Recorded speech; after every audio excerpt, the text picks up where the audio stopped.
এখানে আছে ভেজানো বিউলির ডাল। বিউলির ডালটা আমি ভিজিয়ে রেখেছিলাম 2 ঘন্টা ধরে।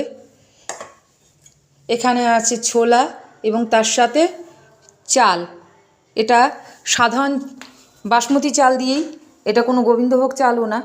এই চালটাকে আমি ভিজিয়ে রেখেছিলাম। এটা দিয়ে একটা নতুন ধরনের রেসিপি বানাবো আজ, তো আপনারা দেখতে থাকুন।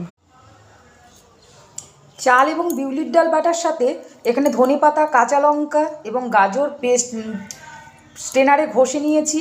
এই সব কিছু দিয়ে সামান্য লবণ এবং অল্প চিনি দিয়ে এবার এটাকে ভালো করে ঘুটে নেব।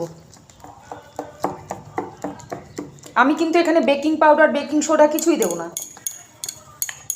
এবারে এই যে তাওয়াটা, এটাতে আমি সামান্য তেল দেব। এই একটা বেগুনের বোটা নিলাম, এই বোটাটা দিয়ে তেল দেব, দিয়ে